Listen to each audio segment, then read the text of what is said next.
Dipancarluaskan dari lantai dasar Sentral Bisnis Jakarta Islamic Center, Radio JC 107.7 FM, Suara Peradaban Islam Jakarta, cerdas menginspirasi. Assalamualaikum warahmatullahi wabarakatuh, Mitra JC. Alhamdulillah. Hari ini Dara kembali menyapa Mitra JC di Jumat yang insya Allah penuh barokah ini. Amin. Dan tepatnya di 11 Desember 2020. Kita sudah di penghujung akhir tahun ya. Nggak terasa ya. Nggak terasa nih. 2020. Tinggal menghitung hari kita masuk. Kayak Krisdayanti ya. Menghitung hari. Iya. Umi, gimana kabarnya? Alhamdulillah baik, Mbak Dara. Alhamdulillah. Sehat ya, Umi? Sehat, alhamdulillah. Nah, Mitra JC yang baru saja bergabung di 107.7 FM ataupun melalui audio streaming di www.islamicservecenter.or.id, hari ini kita akan ngebahas tentang prinsip-prinsip pengasuhan.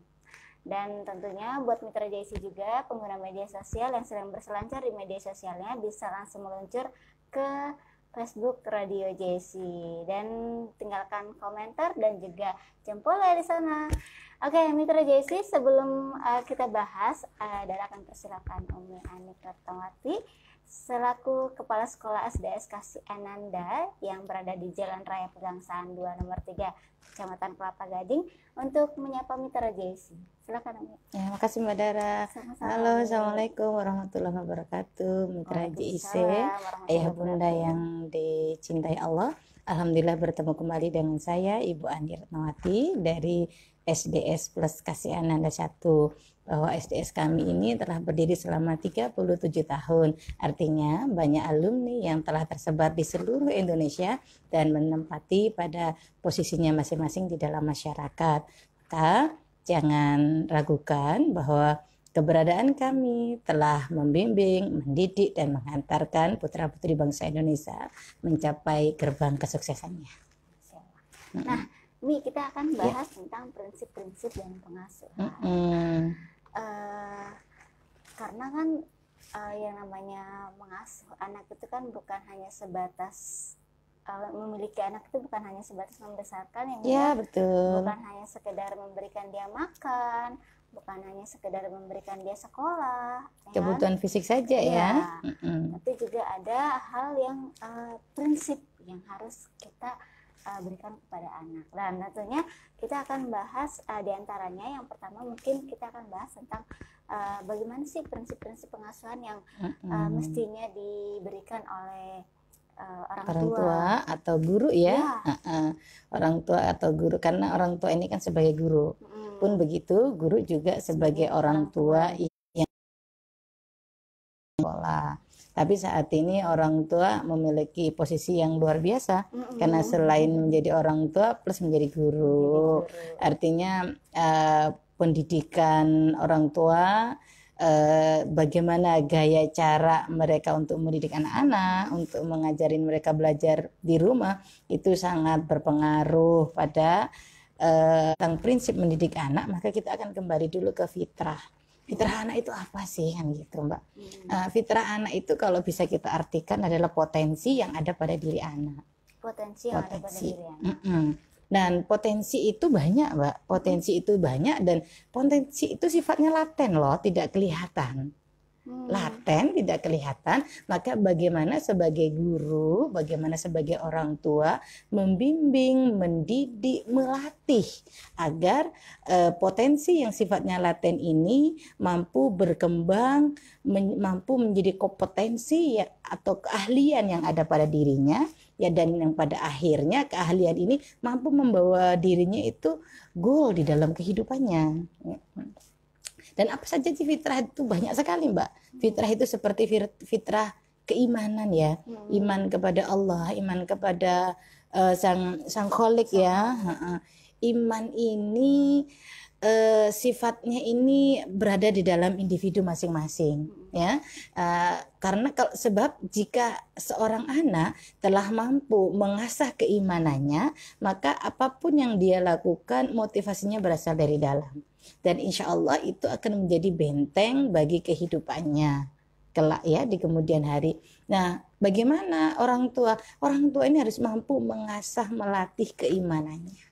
Bagaimana mengatih keimanannya. Kedua, potensi yang ada pada diri anak. Anak ini sebagai pembelajar yang sangat piawai loh Mbak sebenarnya. Sebagai Percaya pembelajar nggak? yang sangat piawai. Iya.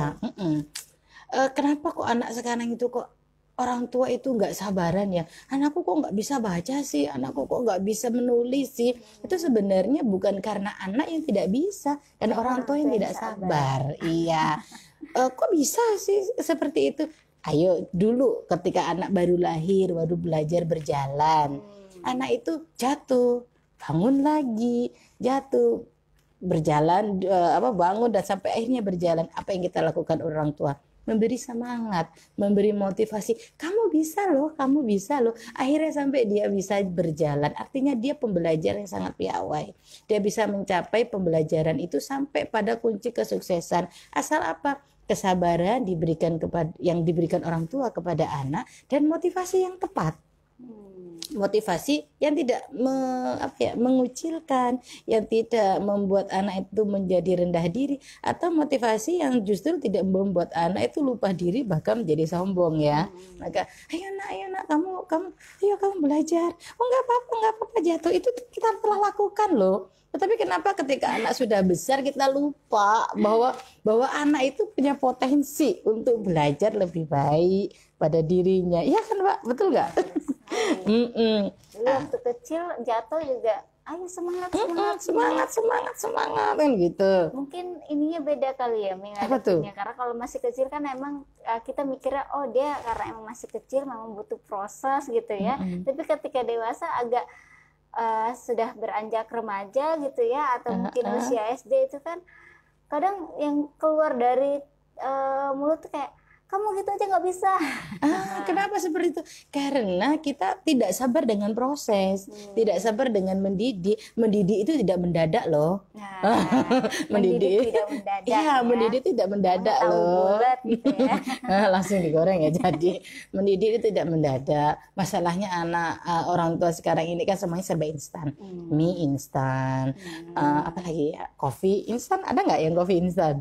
Ada ya. Nah, karena semuanya kita ini orang tua, apalagi orang tua milenial ya, selalu dijejali dengan instan. Maka ketika anak melihat, wah anak itu pandai loh, sudah belajar, udah hafiz loh, udah 2 juz, sudah 3 juz, di mana sih tempatnya belajarnya? Oh di sana mam. Oke, anakku aku masukkan di sana.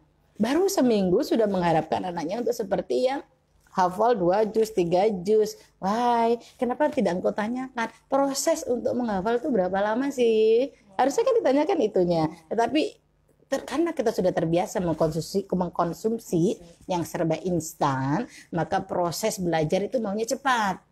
Cepat pinter, cepat dewasa, cepat dan cepat lainnya. Akhirnya itu ya menghasilkan justru kita ini tidak bisa berpikir secara profesional, tidak bisa berpikir secara, oh anakku butuh proses loh, dan proses setiap anak itu berbeda loh antara satu dengan yang satunya. Itu. Jadi satu tadi apa Mbak? Iman. Yang kedua adalah belajar ya. Yang ketiga ini anak kita itu sebenarnya ada potensi yang ada pada diri anak ini kasih sayang. Kasih sayang. Ya, sifat kasih sayang ini sebenarnya lahir pada diri anak ini sudah dari mulai sejak anak kecil ya. Bayangkan ketika kita misalnya ketika orang tua sedih, pasti anak juga akan merengek ikut menangis ya. Atau ketika anak ini bayi, kita ambil dengan keras pasti dia akan menangis. Artinya dia memerlukan pelukan, dia memerlukan kasih sayang. Jadi ketika anak sudah beranjak dewasa pun itu tidak bisa lepas. Tetap. Karena itu sifatnya laten ya, tersembunyi. Jika orang tua tidak memberikan kasih sayang yang tepat, maka akan lebih berbahaya jika dia akan mencari kasih sayang kepada yang lain. Ya, jangan sampai ya. Lebih lanjut lagi, potensi yang ada pada diri anak ini potensi tanggung jawab, Mbak. Potensi tanggung jawab. Ya. Anak ini biasanya selalu bertanggung jawab terhadap apa yang sudah dia lakukan. Sebenarnya seperti ini potensi anak. Cuman karena orang tua selalu marah terlebih dahulu, maka anak ini cenderung untuk melakukan kebohongan dan kebohongan. Supaya apa? Supaya dia menyelamatkan dirinya. Maka orang tua lebih baik ketika anak melakukan sebuah kesalahan atau tidak sesuai dengan apa yang kita harapkan, tentunya membuka komunikasi yang cerdas, komunikasi yang harmonis dengan anak-anak kita. Dan banyak lagi potensi-potensi yang lain seperti interaksi. Nah, itu juga termasuk potensi laten loh terhadap diri anak. Ketika anak mampu berinteraksi, maka dia akan lebih mudah memasukkan dirinya kepada sebuah perkumpulan atau sebuah komunitas tertentu, dan di situ dia akan mudah untuk diterima. Dan interaksi ini bisa kita lihat, kenapa kok anak punya potensi interaksi, bisa kita lihat. Misal kalau anak kecil melihat mamanya dandan, siapa nih? Ayo, lipstiknya patah-patah nggak? Bukan lagi nih. Atau bedaknya hancur-hancur nggak? Bukan lagi nih, kalau nggak diamankan segera. Nah, itu artinya anak sudah mulai melihat interaksi ya. Anak sudah, itulah yang disebut dengan potensi interaksi yang ada pada diri anak. Jika itu kita asah, kita berikan lingkungan yang bagus, maka dia akan mencontoh yang bagus. Kenapa? Karena memang potensi di dirinya ini mampu berinteraksi. Tetapi ketika kita tempatkan anak-anak ini di tempat yang salah, lingkungan yang salah, maka dia pun akan mencontoh hal-hal yang salah ya, karena sifatnya memang meniru. Ini potensi yang ada pada diri anak. Dan masih banyak lagi ya. Kalau kita kupas mungkin habis ini waktu kita. Nah, kita beralih ke tugas orang tua dalam baik ya. Karena ya tadi ya, Dara katakan di awal, bukan hanya sebagai orang tua yang memberikan kebutuhan secara fisik gitu ya, tapi juga lebih kepada rohaninya, lebih kepada non fisik ya. Nah, kita akan bahas nih tugas orang tua melatih dan memberikan. Tugas orang tua ini adalah melatih, memberikan pengetahuan bagaimana potensi yang ada dalam diri anak ini menjadi kompetensi, menjadi keahlian yang ada pada dirinya. Maka tugas orang tua adalah yang pertama memberikan teladan. Itu udah pasti. Ya, itu pasti. Ya. Contoh misal keimanan. Ketika kita mengharapkan anak kita untuk sholat, tetapi kita asik dengan main HP, adzan udah datang, anak udah sholat anak, tapi kita masih asik main HP. Apa yang dilakukan anak kita? Main HP. Mama aja main HP, bunda aja main HP, ya kan? Maka teladan ini adalah kunci dari setiap membentuk karakter anak ya. Keteladanan dari orang tua, keteladanan dari ayah, keteladanan dari bunda. Karena pada dasarnya adalah potensi anak ini adalah berinteraksi, melihat. Kalau anak melihat artinya ya kita harus memberikan teladan yang tepat kepada anak kita. Yang kedua adalah kita mengingatkan. Jadi mengingatkan bahwa ada loh jalan yang ketika anak kita sudah mulai keluar dari prinsip-prinsip yang memang sudah peraturan-peraturan yang sudah kita sepakati bersama, peraturan-peraturan yang ada pada keluarga dilanggar, peraturan-peraturan yang telah menjadi syariat Allah Subhanahu wa taala ya. Maka kewajiban kita adalah mengingatkan bagaimana anak kembali kepada jalan sesuai dengan apa yang kita inginkan bersama. Dan selanjutnya jangan lupa kita adalah memperbaiki. Jadi ketika anak ini mengalami kesalahan, ketika anak ini tidak sesuai dengan harapan-harapan kita, maka tugas kita adalah memperbaikinya, bukan mencaci. Kadang-kadang orang tua ini sudah kelewat ya, atau guru bahwa misal ketika anak melakukan kesalahan, dicaci, dibully, pun orang tua juga seperti kamu begini aja nggak bisa. Tetapi kewajiban kita itu satu, yaitu kita memberikan teladan. Kedua, kita mengingatkan. Ya, jangan lupa kita juga menasehati. Semarah apapun orang tua, semarah apapun guru, fungsinya kita adalah tadi itu, Mbak ya, mengingatkan, menasehati dan memperbaiki, ya, memperbaiki. Nah, mengingatkan, menasehati, memperbaiki. Iya. Nah, bagaimana caranya sebagai orang tua? Satu, harus konsisten. Konsisten dan kongruen. Jadi konsisten itu fokus pada tujuan, fokus pada apa yang akan kita harapkan kepada anak-anak kita. Visi misi kita kepada anak-anak kita itu harus kita terjemahkan melalui keteladanan, dan kongruen itu artinya kita harus sebangun, selaras. Kita berangkat sholat kita bersama-sama. Terus kalau misalnya kita, ayo nak kita hari ini kita membersihkan ruangan, orang tua juga ikut ya membersihkan ruangan, jangan sampai cuma menunjuk saja tetapi tidak hanya memerintah saja tetapi tidak ikut berpartisipasi ya, dan itu tidak bisa, namanya Anda tidak kongruen. Jadi konsisten dan kongruen itu yang pasti harus kita berikan kepada anak-anak kita. Selanjutnya adalah kuncinya sabar, ya. Jadi mendidik itu harus dengan sabar, karena mendidik itu tadi Mbak ya, karena mendidik itu tidak mendadak ya, harus ada proses. Kembali lagi proses harus kita hargai, proses harus kita nilai. Ada anak, misal anak ini pandai matematik, les di mana? Kita langsung leskan dia di sana. Tetapi kita tidak melihat, kita hanya ingin dengan cepat, dengan instan. Kita lupa bahwa ada proses yang lelah, ada proses yang letih, yang kita harus kita sepakati sebagai orang tua dan anak. Ayo nak, dengan letih-letih ini maka kita akan meraih kemenangan. Tidak ada kemenangan yang tidak akan kita raih dengan keletihan. Itu harus kita berikan kepada anak-anak kita. Banyak sekali ya Mbak ya, ternyata ya tugas orang tua. Dan kasih sayang pertama ya, kasih sayang. Bagaimana kita harus menunjukkan kasih sayang kepada anak-anak kita. Terutama kasih sayang itu kalau menurut saya, tunjukkan dengan sentuhan, tunjukkan dengan senyuman, bahkan dengan tatapan mata ya.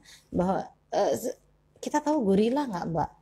Pernah lihat gorila kan? Pernah. Nah, bagaimana? Apakah gorila itu banyak suara? Tidak kan? Dia hanya lakukan dengan pelukan, dia tidak banyak berbicara. Sebenarnya mengungkapkan kasih sayang cukup dengan seperti itu loh. Cukup dengan senyuman, cukup dengan pelukan. Bahkan kalau seandainya anak kita sudah besar, pelukan pun tidak diperlukan lagi. Cukup senyuman, kita tungguin dari dekat, ngerjain apa nak, apa yang bisa saya bantu. Cukup seperti itu. Tapi kalau kita memberikan anak-anak kasih sayangnya, wow kamu seperti ini, nah, justru malah kita bawel banget sih mam, kan gitu. Harus ini ya, harus memberikan apa? Ini harus pada tempatnya. Ketika anak memang ketika memang anak membutuhkan kata-kata kita ya, nasihat kita, maka berikan. Tapi kalau tidak butuh, mau diem aja sih mah. Ya. Mau bikin pusing deh. Jadi berikan nasihat kepada orang yang butuh. Pun itu berlaku kepada anak-anak kita. Jadi ketika anak kita lagi suntuk atau anak kita lagi otaknya lagi penuh ya, dengan jenuh dengan berbagai persoalannya, biarkan dia rileks, berikan dia merefleksi dirinya. Ketika dia mulai santai, baru kita nanti akan masuk di situ. Apa sih yang bisa Bunda lakukan buat kamu? Ayo Bunda bisa bantu apa sih? Nah, seperti itu. Nah itu tentang tugas orang tua ya. Iya. Nah tadi di awal kita sempat menyinggung sedikit tentang meningkatkan kecintaan kepada Sang Khalik ya, yaitu Allah. Betul. Nah ini gimana caranya nih? Meningkatkan kecintaan kita itu kan tadi masuk ke dalam potensi ya Mbak ya. Potensi keimanan yang sifatnya sangat laten, dan itu penggaliannya itu membutuhkan waktu yang sangat cukup panjang, tidak bisa serba instan, maka banyak sekali yang bisa kita lakukan. Yang pertama, kita harus selalu memberikan kepada anak-anak kita itu rasa syukur yang panjang kepada Allah ya. Syukur terhadap apa yang dimiliki, syukur kepada apa yang terjadi pada diri kita. Jadi ketika orang tua mampu memberikan anak, kita harus bersyukur loh dengan apa yang ada. Kita harus bersyukur. Nah, orang tua sekarang ini lupa untuk memberikan syukur itu kepada Allah. Orang tua sekarang ini lebih memberikan, mohon maaf ya, mungkin tidak semua ya. Cuman terlebih orang-orang milenial ini hanya menuntut hak, lupa dengan kewajiban. Oke nak, nanti kamu akan Umi ajak pergi loh. Berarti itu kan hak anak. Lupa bahwa kita juga harus mengajarkan rasa syukur itu kepada anak-anak kita. Nah, apa manfaatnya ketika anak kita itu mampu mampu menenangkan dirinya, mampu pada tahap rasa bersyukur yang tinggi kepada Allah, maka manfaatnya sangat besar sekali. Ketika anak-anak itu dibully oleh teman-temannya, maka kita dengan gampang akan menyatakan kepada anak-anak kita, nak, kalau kamu dibully, kalau kamu disakiti, ada doa loh yang akan diterima oleh Allah. Karena doa orang yang zalimin itu pasti akan diterima oleh Allah. Sederhana seperti itu, tapi itu akan membuat, oh iya ya, akhirnya menimbulkan rasa syukur yang ada pada dalam diri anak. Jadi kalau sekarang ini kan misal, Ma, aku dipukul ini loh, Ma, aku dikatain ini loh, Ma. Kenapa sih? Apa sih, Pak? Mana orangnya? Itu satu. Dengan siapa sih? Kenapa kamu nggak balas? Toh dia juga lebih kecil kok dari kamu. Iya kan? Malah dikomporin. Yes. Ini adalah sebuah kesalahan ya, kesalahan yang dilakukan orang tua tanpa disadari bahwa dia telah membentuk rasa menjauhkan diri pada rasa syukur. Nah, ketika anak-anak kita disakitin, Mam, aku digigit loh. Yang mana, Nak? Oke, yuk kita obatin yuk. Gak apa-apa sayang. Kalau kamu sakit ini, dosa-dosa kamu hilang loh dengan sakit kamu. Ayo, pernah gak kita ngomong seperti itu? Ya kan? Artinya seorang bunda, guru, orang tua, ayah pun ya, ini harus memberikan bagaimana anak ini mempunyai rasa syukur yang tinggi. Dengan rasa syukur yang tinggi, anak akan mempunyai daya tahan menghadapi masalah di dalam kehidupannya. Karena apa? Setiap apa yang ada pada dirinya, dia akan mensyukurinya. Dia tidak menuntut, dia juga tidak akan kecewa dengan apa yang dia miliki. Kadang-kadang kan ngaca, aduh Mam, aku hitam banget sih Mam. Aduh Mam, aku kok ini banget sih Mam, kok dia lebih ini sih Mam dari aku. Kan suka seperti itu ya anak-anak ya. Maka itulah momen yang tepat bagaimana seorang bunda, ayah untuk memberikan rasa, kamu harus bersyukur loh, Allah sudah memberikan kita kelebihan. Kamu punya kelebihan ini loh, itu harus kita berikan kepada anak-anak kita, sehingga ketika dia dibully, dia akan tough. Ketika dia mengalami sakit itu bisa fisik, bisa hati ya. Dia juga akan kuat ya, karena saat ini di era yang semakin semakin dinamis, rasa tenggang rasa menghormati sesama teman itu menurun, berubah menjadi rasa bagaimana mencaci, bagaimana belajar untuk menyakiti, karena kan sinetron mengajarkan, TV mengajarkan, dan itu terserap penuh dengan anak-anak kita, dan itu akan terjemahkan dalam sebuah pergaulannya. Jadi jika orang tua mampu memberikan rasa syukur yang tepat kepada anak-anak, anak-anak ini akan lebih kuat di dalam kehidupannya, menyelesaikan masalah-masalah, karena masalah ini kan selalu datang ya, bertubi-tubi. Ya. Terus lagi itu ya Mbak ya, kasih sayang loh. Tadi aku kembali kepada kasih sayang. Sebenarnya peran kasih sayang ini tidak hanya diberikan kepada ibu saja, bunda saja, tetapi kasih sayang ini sebenarnya harus lebih kepada ayah. Ayah ini mempunyai peran yang sangat kuat untuk memberikan kasih sayang kepada anaknya. Kenapa seperti itu? Menurut penelitian yang saya terima, bahwa ketika seorang ayah memberikan kasih sayang yang tepat kepada anak perempuannya, khusus anak perempuan, ini anak perempuan dulu ya, khusus kepada anak perempuannya, maka dia akan merasa cukup dengan kasih sayang yang ada dan dia tidak akan salah pergaulan di kemudian harinya. Karena dia sudah merasa cukup dengan ayahnya. Ayahnya memberikan kasih sayang yang diharapkan. Ayahnya juga dengan adanya ayah dia merasa terlindungi. Ini luar biasa peran ayah. Dan penelitian yang terbaru juga menyatakan bahwa ketika ayah masuk dalam arena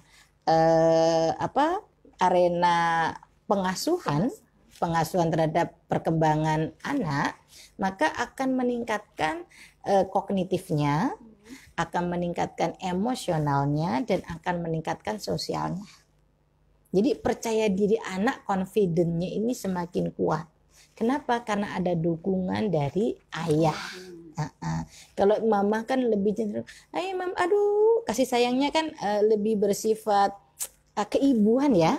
Tetapi kalau ayah ini kan laki-laki diberikan fitrah untuk bisa berpikir bisa berpikir lebih rasional. Nah, kerasionalan ayah ini akan membantu putrinya, akan membantu putranya untuk memasuki dunianya.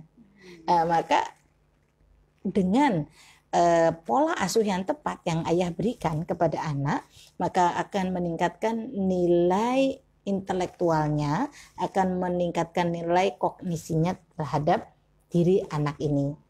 Plus ketika dia mengalami tekanan kepada emosinya ya, maka anak yang mendapatkan kasih sayang yang penuh dari ayahnya, mendapatkan dukungan yang kuat dari ayahnya, maka dia tidak akan cepat untuk depresi.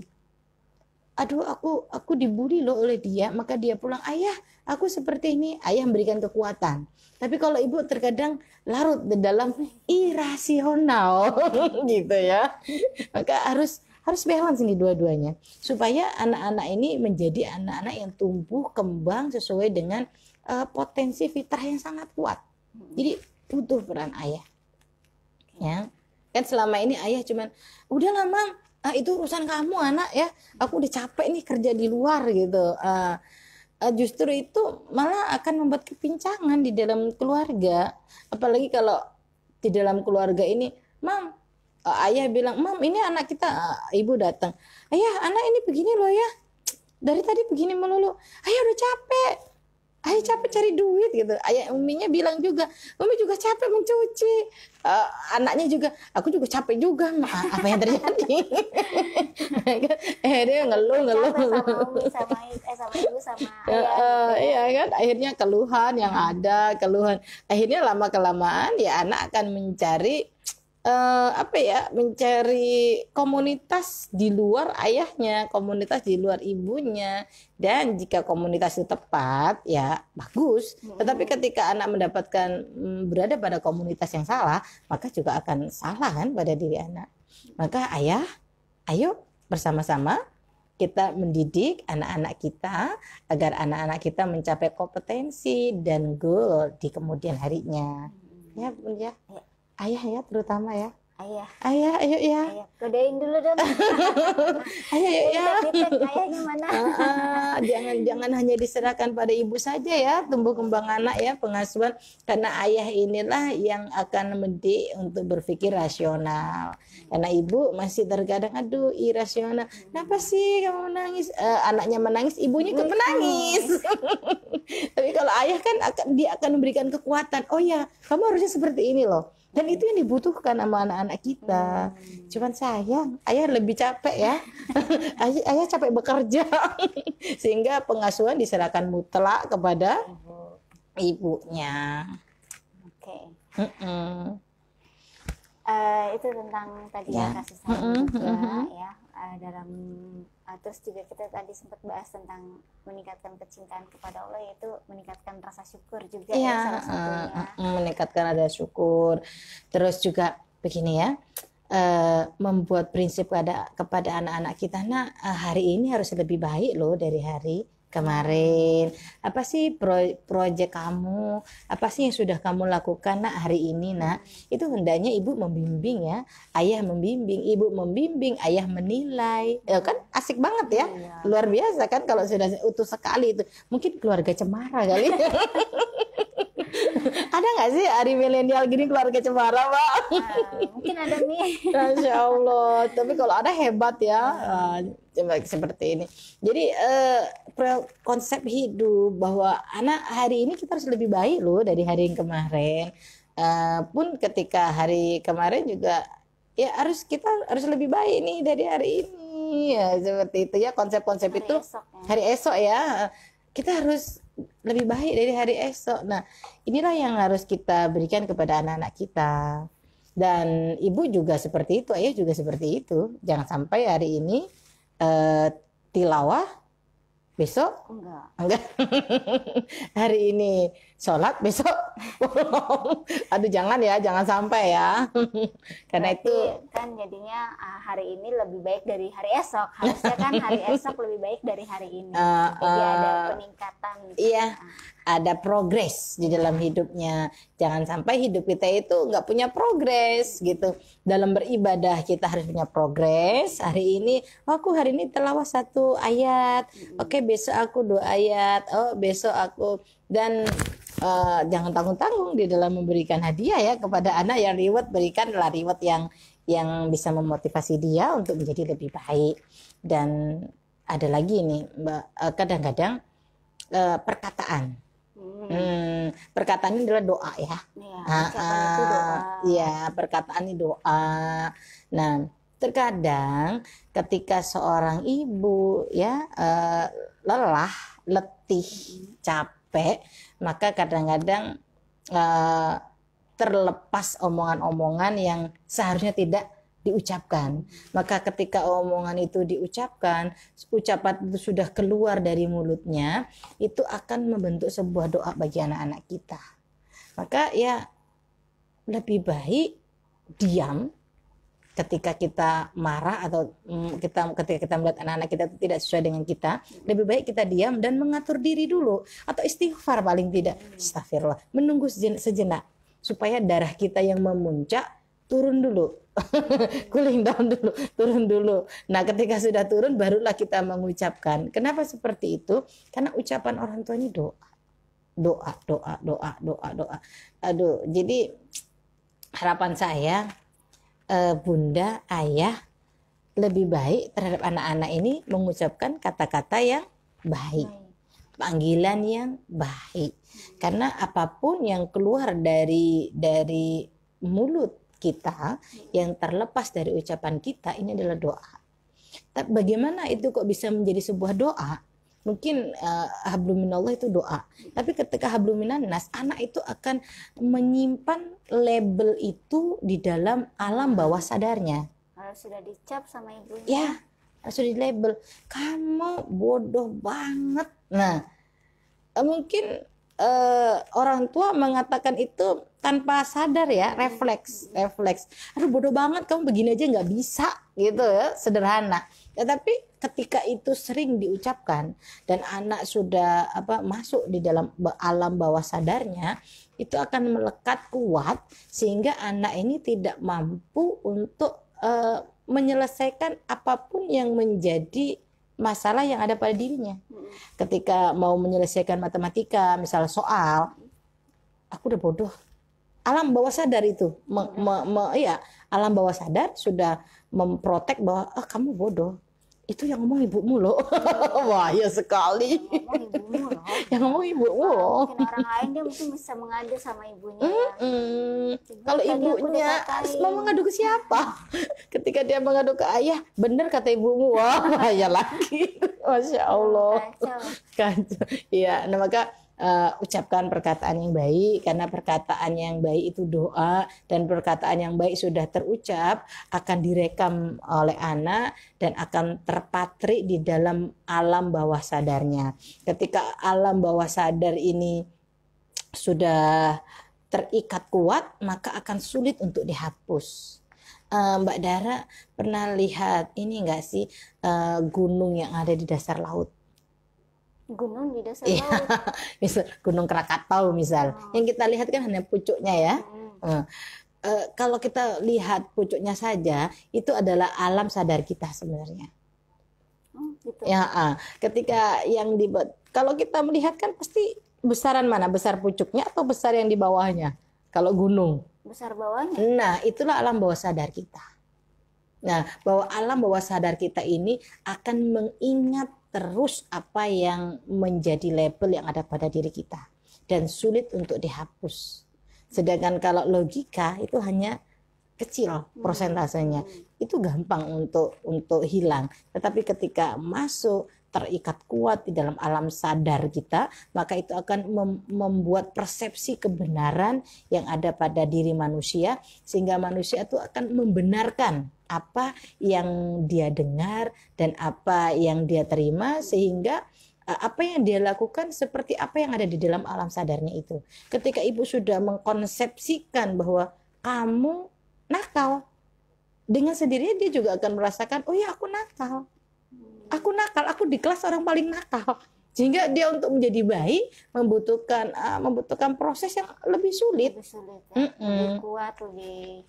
Iya. Tetapi ketika ibu mengatakan, kamu baik loh, sudah melakukan ini, tugas kamu benar loh, kamu sudah menaruh sepatu pada tempatnya, bagus sekali kamu. Oh ya, aku bagus karena aku melakukan ini. Nah, artinya anak itu sudah di dalam alam bawah sadarnya, oh ternyata ini perbuatan baik loh, oh ternyata aku ini anak bagus, ternyata aku ini anak yang hebat, seperti itu. Hati-hati ya Mami ya dengan ucapan. Ya, ucapan Dara teringat sama kisah imam besar jadi Mekah ya? Iya. Sesuddes apa ya? Ya, betul. Di mana orang tuanya dulu kesel nih, keselnya itu disumpahin jadi imam Masjidil Haram. Nah, dan benar ya, dan benar kejadian benar. Iya. Jadi kalau marah, mudah-mudahan kamu pergi ke Mekah deh. Atau aku juga pernah ini orang tua datang ke saya menangis-nangis, mengadukan bahwa anaknya ini minta kuliah di luar negeri di Inggris. Nah, sedangkan anaknya ini masih usianya baru keluar SMA dan dia minta kuliah di Inggris. Orang tuanya nangis dan mengadu ke saya tanya, dulu pernah nggak terucap kalau kesel dengan anak apa yang diucap? Ya saya kalau kesel, udah kamu pergi aja dari sini, kuliah aja kamu ke luar negeri. Benar kan? Dan ternyata benar gitu. Nah, ini kata-kata yang ya ini positif. Maka hati-hati dengan kata-kata, hati-hati dengan ucapan, karena ucapan ini akan membentuk pola di alam bawah sadar anak, dan itu sangat kuat, sulit untuk dihilangkan. Pengennya sih gitu nih. Yeah. Kalau lagi kesel, kalimat yang keluar tuh kalimat-kalimat yang baik ya. Tapi itu kalau kesel kan itu marah ya, Bu? Iya, benar. Marah itu biasanya timbul karena apa, dan temannya siapa kalau orang marah itu agak butuh memang perjuangan yang luar biasa untuk di satu sisi kita lagi sedang marah gitu ya, tapi kita harus mengucapkan kata-kata yang baik gitu. Mbak pernah kesandung? Pernah kesandung. Apa yang terucap dalam mulutnya kalau kesandung? Kenapa mengatakan astagfirullahaladzim? Spontan. Kenapa kok bisa spontan? Karena sering dilafadzkan dalam hati, karena sering diucapkan dalam hati. Maka yang keluar adalah kalimat-kalimat thayyibah, kalimat-kalimat bagus. Pun ketika kita marah pasti akan seperti itu. Astagfirullahaladzim, refleks kan.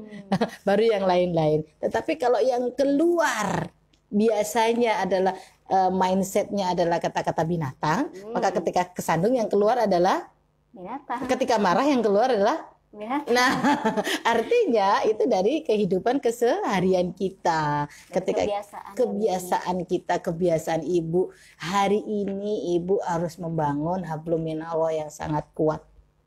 Harus membangun connect yang sangat kuat. Kalau bisa itu sinyal yang kuat ya kepada Allah. Kenapa? Karena semuanya itu kita hanya menjalani takdir, dan anak-anak kita yang membuat sukses itu adalah Allah. Maka yang kita pinta itu adalah kepada Allah. Proses usaha ini hanya sebagai akal-akal manusia saja. Jadi ibu pertajam hubungan dengan Allah, pertajam kalimat-kalimat zikir kepada Allah, sehingga yang keluar dari mulut kita, ucapan-ucapan yang keluar dari mulut kita adalah ucapan-ucapan yang baik, ucapan-ucapan yang tidak keluar dari syariat Allah. Itu Ya, tentang menjaga lisan juga ya, maksudnya ya, menjaga lisan ketika marah gitu ya. atau diam sejenak saja deh kalau emang tidak bisa. Aku pernah kalau lagi sampai kesel ini, itu adalah biarin dulu anak-anak main Ya, di kamar dulu, duduk menenangin merefleksi ya, refleksi diri. kalau udah agak mulai tenang, udah mulai membaik, baru keluar. Iya, itu bisa kita lakukan. Itu tips ya, bisa kita lakukan. Masing-masing orang itu mempunyai keunikan. Masing-masing orang itu mempunyai gayanya sendiri untuk menenangkan dirinya. Maka cari, bunda, ayah, cari bagaimana kita bisa menahan emosi terhadap anak-anak kita, karena memang anak-anak kita ini adalah tamu istimewa ya. Anak-anak kita adalah tamu istimewa yang hadir pada keluarga kita.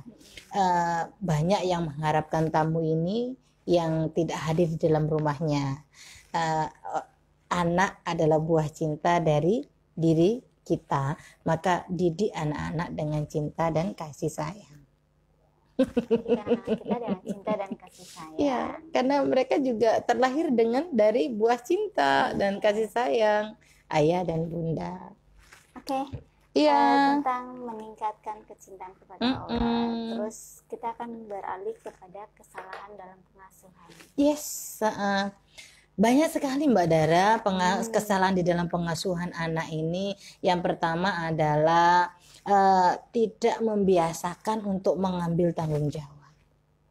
Tidak membiasakan untuk mengambil tanggung jawab, atau tidak biasa memberikan keteladanan untuk memberikan tanggung jawab. Contoh seperti ini. Kemarin saya dengan suami saya naik mobil. Ternyata ada anak-anak belajar motor nih Mbak Dara. Dia ayahnya ngajarin naik motor, kesenggol dengan kita. Maka saya berusaha ngebel tin supaya kamu turun, ayo kita selesaikan. Ternyata sang ayah telah berhasil mendidik anaknya. Ayahnya, oke, kamu pindah ke belakang, ayahnya nyetir, dia langsung ngegas dengan kencang. Artinya, oke, Anda telah berhasil mengajarkan anak Anda untuk tidak bertanggung jawab. Kecil, sederhana.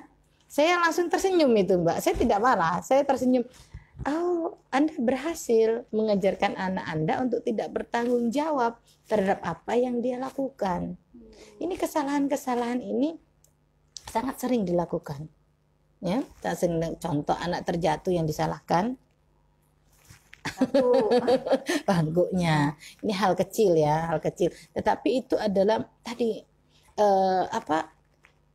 pengalaman ini akan tercatat baik di dalam alam bawah sadarnya, sehingga ketika dia nanti dewasa pun akan mencoba untuk lari dari tanggung jawab ketika dia melakukan sebuah kesalahan. Persis seperti yang kemarin yang saya alamin sendiri. Oh, artinya ketika dia lari, ayahnya mengiyakan, bahkan membantu bagaimana dia lari dari kesalahan. Itu adalah sebuah proses pembelajaran yang luar biasa. Pembelajaran untuk anak untuk tidak bertanggung jawab terhadap kesalahannya. Ini kesalahan yang sering kita lakukan sebagai orang tua. Maka hendaknya orang tua, yuk belajar untuk mengakui kesalahan.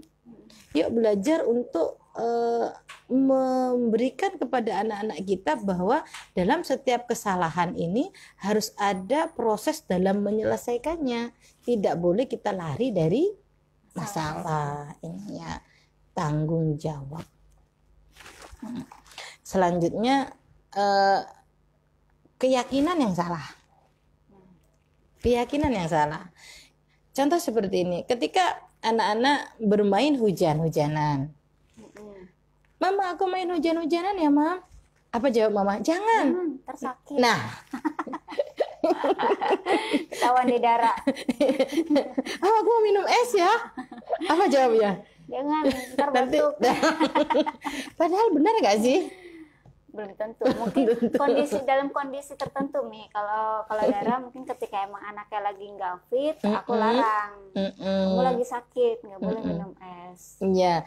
Terus ketika anak bermain hujan-hujanan, kita salah bahwa dalam hujan itu ada rahmat Allah kan? Kita salah dalam memberikan keyakinan kepada anak. Air hujan itu menyakitkan. Air hujan itu membuat sakit loh. Itu label yang salah, keyakinan yang salah. Nah, keyakinan yang salah ini akan merusak alam bawah sadarnya. Setiap hujan dia takut ya. Setiap hujan menyatakan bahwa ini nanti akan membuat aku sakit. Padahal di dalam hujan itu ada keberkahan yang diberikan Allah. Tapi kalau memang itu membuat sakit, apapun yang bentuknya berlebihan pasti sakit. Minum es, jika es itu diberikan ketika anak sehat, ketika dia minum dengan porsi dan kadar yang cukup, maka tidak akan membuat sakit kan sebenarnya. Justru akan membawa rileks loh. Minum air dingin itu ya kan. Mbak Dara jangan minum air es kan. Tapi anaknya nggak boleh ya. Aduh. Kondisi tertentu. Oh gitu. Iya. Artinya kita ke depan harus memberikan keyakinan kepada anak-anak itu secara ilmiah. Jangan berikan keyakinan yang salah. Kalau aku sudah memberikan keyakinan yang salah, maka akan tercatat dalam proses alam bawah sadarnya ya salah gitu. Nah, ada pengamen, jangan nanti kamu diculik. Sehingga anak untuk memberikan uang untuk bersedekah terhambat karena takut diculik. Nah, ini kan salah ya. Nah, proses ini loh yang harus kita berikan dengan benar. Ini kesalahan-kesalahan sebenarnya ya. Kesalahan yang nggak kita sadari bahwa kita memberikan keyakinan yang salah pada anak-anak kita pada setiap fenomena yang dia hadapi. Itu jangan. Selanjutnya, apa kesalahan berikutnya adalah bohong ya Mbak ya. Nah, ini seringkali orang tua mengajarkan kebohongan kepada anak-anaknya. Telepon berdering. Mah, bunyi telepon, Mah. Jawab Mama. Bilang aja, Mama nggak ada. Ya kan? Padahal mamanya ada. Padahal mamanya ada, ya kan? Ini artinya kesalahan. Sehingga ketika dia besar, nggak apa-apa kok bohong. Mamaku juga seperti itu. Kamu contoh jadinya. Ya? Iya. Dan memberikan label yang salah ya. Label yang salah, misalnya label kita akan melabelin anak kita yang negatif, misal hitam, keling sini keling. Anak kita sudah hitam kita panggil keling ya. Ada loh nih, ada yang kayak gitu. Ada ya. Anaknya udah tadi ya hitam, dipanggilnya keling. Terus anaknya jenong dipanggilnya iya jenong. Nah itu sebenarnya label yang negatif ya. Label yang negatif ini akan membuat anak rendah diri. Bagaimana akhirnya dia ketika sudah dilabelin, kamu hitam, maka bagaimana caranya dia mencari kosmetik untuk supaya menjadi putih. Dan lupa ya bahwa memang orang Indonesia itu nggak mungkin kan menjadi putih. Ini adalah label yang salah. Ketika kita melabelin anak-anak kita yang salah, memanggil dengan nama-nama yang yang negatif, maka akan menimbulkan rasa rendah diri. Pun ketika kita memanggil anak kita terlalu over juga, cantik, manis, manja, luar biasa kan labelnya. Maka anak itu akan cenderung kepada sombong. Dia hanya fokus kepada haknya saja. Hak saya apa, dan dia akan merasa sombong, overconfidence ya, lebih kepada overconfidence. Kenapa seperti itu? Karena mamanya sudah melabelin dia cantik, manis, ganteng. Aduh, kan aku ganteng banget. Boleh nggak sih sebenarnya? Boleh nggak, Mi? Ya boleh sebenarnya. Boleh ya, Tetapi ya harus sesuai dengan porsinya. Ada kadarnya Ya ganteng, tetapi sebutkan pekerjaan, puji pekerjaannya. Ganteng, kamu sudah menyelesaikan pekerjaan ini, kamu ganteng banget sih. Ada label. Kenapa anak ini kita sebut menjadi ganteng, menjadi cantik? Karena telah melakukan sebuah pekerjaan. Jadi puji perilakunya, jangan puji fisiknya saja. Gitu. Nah, terus bagaimana nih sebentar mengenai label iya. Kalau misalkan justru dari orang lain yang memberikan label. Contoh misalnya kayak tadi ada anak yang hitam, anaknya hitam banget sih, gitu. Mirip siapa sih, gitu kan? Iya. Ini bukan dari orang tuanya nih, Mi, dari luar. Gimana cara orang tuanya supaya tetap anak itu nggak turun down gitu ya. Tapi juga supaya kita juga menjaga omongan kita sama orang lain gitu, sama orang yang sudah memberikan label ke anak kita. Iya, enggak apa-apa pada saat dia, anaknya kok hitam banget sih, nggak apa-apa mam, hitam manis kok. Kita jawab seperti supaya anak kita aku hitam juga manis. Nah, kamu manis loh, karena kamu manisnya ini kamu mampu menghafal Al-Quran. Inilah yang buat kemanisan kamu. Kita bisikin anak kita, gitu. Tetapi tetap menjaga orang lain tadi ya. Tidak boleh kita menjatuhkan orang lain di depan anak-anak kita melalui mulut kita. Nanti anak kita akan meniru kita juga. Bagaimana supaya menjatuhkan lawan bicara dengan kata-kata yang sadis, itu juga akan menjadikan pembelajaran kepada anak-anak kita. Ya, jadi ucapkan yang baik, bisikin anak-anak kita. Ketika memang di kerumunan dia mendapatkan hinaan, nggak apa-apa loh nak, kamu dibilang hitam nggak apa-apa, kamu harus bersyukur, kamu jangan sakit hati ya, kalau kamu berdoa hari ini doa kamu diterima loh, udah kamu doa aja, kamu minta apa gitu. Ada nggak tuh? Panjang banget sih. Kelamaan keburu anaknya nangis kali ya. Tapi nggak apa-apa, dicoba ya. Dicoba. Emang harus seperti itu. Iya, karena proses pembelajaran itu lama ya, mendidik itu tidak instan ya. Justru kita jangan sampai tadi kalau mau instan ya cepet memberikan kata-kata yang tidak baik ke orang yang memberikan label negatif ke anak kita. Membalas dengan kata-kata sadis. Setelah itu kita pergi udah selesai, tapi kan itu akan dicontoh lagi sama anak. Iya, membekas dalam alam bawah sadarnya, dan itu nanti berarti kalau ada orang berkata ini jawabannya ini loh. Karena itu sudah akan menyelesaikan masalah, tetapi lupa bahwa itu akan berujung pada masalah. Gitu. Terus kepada anak-anak kita juga kita harus melakukan beberapa hal, Mbak. Contohnya begini, jangan lupa kita mengucapkan terima kasih kepada anak-anak kita, ya. Terima kasih kepada anak-anak kita. Terima kasih Dek, kamu sudah naruh sepatumu di tempatnya. Terima kasih Dek, kamu sudah makan. Habis loh makanan Bunda, gitu. Terima kasih Dek. Kenapa? Kalau yang orang yang terbiasa, kita tidak biasa mengucapkan terima kasih kepada anak-anak kita, maka anak-anak kita itu akan sulit menghargai orang lain. Karena dia merasa tidak pernah dihargai ya oleh orang tuanya, tidak merasa diucapkan terima kasih nak, terima kasih Dek, gitu, tidak pernah, sehingga hatinya kering dan dia lupa dan sulit untuk menghargai orang lain. Ini maka kita harus sering-sering mengucapkan terima kasih dan minta maaf. Nah, ini 4 kata ini yang harus kita terus kata-kata jitu ya, kata-kata super. Yang pertama harus kita ucapkan terima kasih.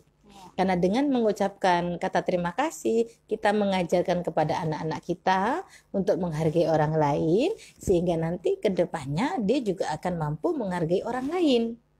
Gitu. Dia ditolong, terima kasih. Dia ditolong, terima kasih. Ada juga loh, kita sudah menolong, terima kasih pun tidak. Ada nggak, Mbak? Ada. Banyak nggak? Ya, itu berarti kembali kepada pola asuh. Pola asuh yang tidak pernah mengucapkan terima kasih. Dia tidak pernah dihargai dengan kata-kata terima kasih, terlebih dari orang tuanya, ayahnya, bundanya, dan gurunya ya. Gurunya juga harus sering. Maka di SD kami juga, SD Kasihan Anda, guru-guru jangan pelit mengucapkan terima kasih kepada siswa, karena dengan terima kasih inilah anak akan menghargai orang lain. Satu. Dan jangan lupa juga untuk meminta maaf. Maafin bunda ya nak, maafin ayah ya nak, maafin bu guru lupa. Itu juga harus kita ucapkan kepada anak-anak kita, kepada murid kita, jika memang kita salah. Maafin ya nak ya, ibu guru lupa loh, kalau ibu guru sudah janji. Begitupun ayah, begitupun ibu. Kenapa seperti itu? Karena kalau anak jarang untuk meminta maaf, jarang untuk dimintain maaf, maka dia juga sulit untuk meminta maaf. Ada nggak anak melakukan kesalahan, kita masih bilang minta maaf dong, dia nggak mau? Ada nggak? Ada. Banyak ya. Kenapa seperti itu? Karena ayah bunda lupa untuk mengucapkan terima kasih kepada hal-hal kecil yang telah dilakukan anak-anak kita. Misal anak kita nutup kerannya ngocor air, dia sudah menutup. Mungkin kalau kita menganggap wajar, ya wajar anak-anak, tapi harusnya hendaknya kita jangan lupa, makasih dek, kamu sudah nutup air loh. Bahwa kita kalau air itu kalau ngocor terus juga nggak boleh. Kita harus hemat air gitu. Allah suka dengan yang hemat. Itu harus kita tanamkan kepada anak-anak kita. Satu tadi ucapkan terima kasih. Dua, minta maaf. Ketiga, kita harus sering memuji. Nah, memuji ya, memuji dengan proporsional. Makasih dek, kamu sudah menutup pintu. Adik bagus deh, adik cakep deh. Nah, cakepnya itu bukan karena fisiknya. Bukan karena fisiknya, karena kalau fisik itu berarti kita menilai genetik ya. Menilai genetik. Karena cantik itu relatif, ganteng itu relatif. Maka yang kita puji ini adalah perbuatannya. Itu perbuatannya yang kita puji. Jadi sering-sering memuji anak, terus ucapkan terima kasih, sering-sering minta maaf ya, nggak ada salahnya loh ayah bunda minta maaf, dan itu bukan sebuah kesalahan yang tidak akan menurunkan derajat orang tua. Tidak akan menurunkan derajat orang tua. Ini yang harus kita pegang teguh. Kenapa? Karena kalau kita tidak sering-sering mengucapkan terima kasih kepada anak akan sulit tadi bagaimana Mbak? Dia tidak akan sulit menghargai orang lain ya. Oke, terus banyak lagi loh Mbak yang sering kesalahan-kesalahan yang dilakukan orang tua. Misalnya orang tua ini selain bohong itu dia sering memberikan ancaman kosong ya. Seperti apa tuh ancaman kosong? Ancaman kosong ini misal seperti ini. Suatu saat kita naik mobil, si ayah udah letih menyopir di mobil, anak-anak bercanda dengan luar biasa ya, bercanda dalam mobil, dan itu kan mengganggu konsentrasi. Ibu dengan mudahnya, coba diam, kalau nggak diam nanti aku turunin ya. Aku turun nih. Ayahnya juga ini ayah mau turun nih kamu nih ya. Anak akan diam sejenak, ditunggu, bener nggak aku diturunin? Bener nggak nih aku diturunin? Ternyata tidak diturunin kan. Akhirnya ini akan menjadi janji-janji kosong ya, hukuman yang tidak bisa sehingga anak mengatakan, ayah bunda ketika melakukan hal yang seperti ini, maka sebenarnya itu akan menurunkan derajatnya, menurunkan derajat di depan anak-anak, sehingga anak-anak menganggap remeh bahwa nggak akan itu memberikan hukuman seperti itu. Maka ketika memberikan hukuman ya berikan hukuman yang kira-kira kita bisa, yang kira-kira kita memang bisa menjalankannya. Contoh ketika, kamu jangan bercanda berlebihan. Kalau kamu bercanda berlebihan nanti ketika kamu turun, kamu nggak, ibu kasih uang jajan loh, atau uang jajan kamu saya kurangin loh. Itu kan bisa kita lakukan dibanding kita menurunkan anak di tengah jalan. Kan itu nggak mungkin dong. Ya. Dan kesalahan-kesalahan ini loh ya sebenarnya disebabkan oleh orang tua sendiri ya. Baik. Janji kosong, janji-janji kosong yang kita berikan kepada anak-anak kita. Ancaman-ancaman kosong ya, ancaman-ancaman kosong. Maka dan kita tambah lagi kesalahan ini dia disuapin solusi ya. Disuapin solusi. Contohnya nih. Ini kesalahan yang fatal menurut saya. Ketika anak disuapin solusinya, maka justru ini akan menambah anak untuk tidak percaya diri, anak takut menyelesaikan masalah, dan anak juga tidak mudah menyelesaikan masalah yang akan datang pada dirinya. Contohnya begini, ketika orang tua anak datang kepada bundanya, Bun, aku nggak bisa ini loh Bun, aku tadi nggak bisa matematika, guruku marah Bun, gitu. Langsung bundanya nelpon kepala sekolah. Akhirnya kepala sekolah memberikan nasihat kepada gurunya. Anak merasa, oh ya masalah saya sudah diselesaikan bunda loh. Ya kan, jadi akhirnya anak ini tumbuh dewasa dengan tidak mampu menyelesaikan masalah di kemudian harinya. Pun ketika misal, Mam aku nggak bisa matematika, maka mamanya mencarikan solusi dengan, udah kita cari guru privat saja supaya kamu bisa. Itu sebenarnya terakhir, tapi bagaimana kita memproses dulu. Ayo coba nak kita belajar dulu, coba buka dulu materinya, kamu ulang dulu apa yang sudah diberikan bapak ibu guru. Itu sebenarnya justru malah lebih bagus, lebih mengajarkan kepada anak-anak kita untuk berusaha. Bagaimana dia akan berusaha menyelesaikan masalahnya sendiri gitu, dibanding kita harus selalu memberikan solusi-solusi kepada anak-anak kita. Atau sebaliknya, mana soalnya sini kerjain. Kayaknya PJJ ini seperti itu deh. Ada yang seperti ini. Ya, gurunya memberikan anak-anak hari ini tugasnya adalah membuat kerajinan tangan dari sedotan. Nah, kita cek nih, ternyata yang membuat itu adalah mamanya. Artinya mamanya selalu menyuapin solusi-solusi. Udahlah, aku tanya, Mam kok dibikinin Mam? Aduh kelamaan. Itu jawaban mama ya, mama hari ini. Oh kelamaan, udah biarin aku aja yang buat. Nah, sebenarnya tanpa sadar ini kesalahan orang tua menyelesaikan setiap masalah yang ada pada anaknya. Justru ketika dia dewasa nanti, dia tidak akan mampu menyelesaikan masalah. Itu ya. Maka latih saja anak itu, latih untuk menyelesaikan masalahnya. Bukan untuk diberikan solusi ya. Ya. Dan yang lebih kesalahan yang agak fatal nih ya, menurut saya ya, sebagai guru, sebagai praktisi pendidikan, itu adalah ketika saya bertanya kepada orang tua, Mam, anak disekolahkan ke sini tujuannya untuk apa ya Mam? Coba aku mau tanya, untuk disekolahkan di SDS Kasih Ananda ini tujuannya untuk apa ya Mam? Supaya anakku nanti bisa masuk ke negeri, supaya anakku nanti bisa jadi polisi, karena keluaran dari sini banyak jadi polisi. Kenapa sih Mam kok dimasukkan di SD Kasih Ananda? Karena keluaran dari sini tuh anaknya ada yang menjadi dokter, ada yang mampu kuliah sampai ke luar negeri. Itu boleh, tetapi hendaknya orang tua kembali memformat gaya berpikirnya supaya tujuan sekolah itu tidak hanya untuk menyelesaikan urusan dunia, tetapi tujuan sekolah itu adalah terlebih karena ini adalah perintah Allah, terlebih ini adalah untuk kewajiban menuntut ilmu dari mulai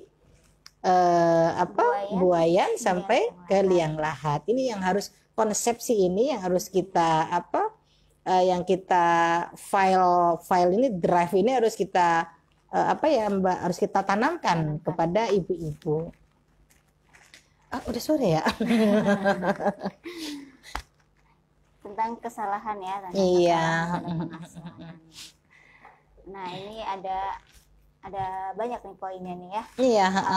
Memberikan tanggung jawab ya, kemudian juga keyakinan tidak memberikan tanggung jawab, kemudian memberikan keyakinan yang salah, terus juga memberikan contoh kebohongan, betul, kemudian memberikan label yang salah, yes, terus juga tadi ada ancaman kosong dan memberikan solusi. Ya, membantu ya, selalu membantu memberikan solusi dan terakhir tadi terpaku pada dunia ya, Mbak ya. Pada dunia. Orang tua ini kenapa sih kok disekolahkan di sini? Kenapa sih kok mengambil jurusan perhotelan supaya cepat kerja? Kenapa sih kok ngambil jurusan otomotif supaya cepat kerja? Lupa dari sekolah langsung kerja. Lupa bahwa proses pendidikan adalah sebuah kewajiban. Maka di SD Kasihan Anda sendiri kita lebih menekankan kepada memang cerdas secara rohani, jadi dia agamanya bagus, plus juga IT-nya, ilmu pengetahuan, knowledge-nya bisa. Jadi balance antara ilmu agama dan ilmu umum harus kita berikan secara proporsional kepada anak-anak kita. Baik. Jadi ini masih sebenarnya ada 6 poin yang akan kita bahas ya dalam prinsip-prinsip pengasuhan Mitra Jaycee. Cuman karena waktu juga yang sudah membuat kita harus berpisah. Tapi insya Allah di pekan depan kita akan lanjutkan materi. Apa tuh, Mbak? Masih materi ini. Tinggal 2 poin lagi yang belum, dan kita akan bahas lebih dalam lagi insya Allah pekan depan tentang memberikan pujian. Tadi sempat disinggung ya oleh sama Umi Anik tentang memberikan pujian. Kemudian orang tua harus fokus pada tidak boleh fokus pada kekurangan anak atau kelebihan anak. Ini akan kita bahas di pekan depan insya Allah ya. Oke, jadi semakin menantang ya pembahasan kita besok ya. Bagaimana cara memuji yang efektif, bagaimana cara memuji yang tidak membuat anak menjadi sombong, dan bagaimana juga cara berbicara supaya anak lebih bersyukur kepada Allah ya. Tadi sudah kita sempat bahas, cuman yang lebih tepat mungkin pertemuan minggu depan ya. Bagaimana memuji yang tepat kepada anak-anak kita. Nah, ini sempat rangkum sedikit ya tentang bagaimana prinsip-prinsip pengasuhan. Di sini ada 5 ya, iman, kemudian juga pembelajaran yang piawai, anak itu sebagai pembelajar yang piawai, kemudian juga harus memberikan kasih sayang, dan anak itu memiliki potensi tanggung jawab dan potensi interaksi. Dan tadi juga tugas orang tua bukan hanya sekadar untuk membesarkan dan memberikan kebutuhan fisiknya saja, tapi lebih kepada melatih dan mendidik anak. Iya. Sehingga potensi menjadi kompetensi. Sehingga potensi menjadi kompetensi. Meningkatkan kecintaan kepada Allah dengan meningkatkan rasa syukur juga kepada anak. Nah, ini ada 2 poin yang belum kita bahas di hari ini. Insya Allah kita bahas di pekan depan. Dan tentunya terima kasih buat Mitra Jaycee yang sudah meninggalkan jejaknya di siaran kita di sini ya. Ada ini kedetek ya. Enggak kedetek ya. Oke, terima kasih buat Mitra Jaycee yang sudah memberikan jempolnya ke siaran kita di hari ini, dan juga buat Mitra Jaycee yang hari ini juga mendengarkan siaran kami di 107.7 FM. Terima kasih sudah setia stay tune di 107.7 FM. Dan sebelum kita tutup, Dara akan memberikan waktu kepada Umi Anik untuk memberikan closing statement. Iya, ayah bunda, bahwa peran seorang ayah ini luar biasa diharapkan di dalam tumbuh kembang anak, karena dengan peran ayah maka anak akan memiliki kekuatan, kecerdasan intelektual, ketajaman emosi dan sosialnya. Maka harapan kami dari SDS Kasih Ananda bahwa ada peran orang tua, terutama peran ayah di rumah untuk membantu keberhasilan putra-putrinya. Dan alhamdulillah kami SDS Kasih Ananda telah membuka pendaftaran siswa baru periode tahun pelajaran 2021-2022. Silahkan daftarkan putra-putri Anda, dan insya Allah kita akan mendidik dengan cinta dan berusaha untuk mendidik, melatih potensi yang ada pada anak-anak. Terima kasih. Oke, terima kasih. Dara pamit undur diri. Mohon maaf jika ada kata-kata yang tidak berkenan. Dara dan Umi Anik pamit undur diri. Wabillahi taufiq wal hidayah. Wassalamualaikum warahmatullahi wabarakatuh.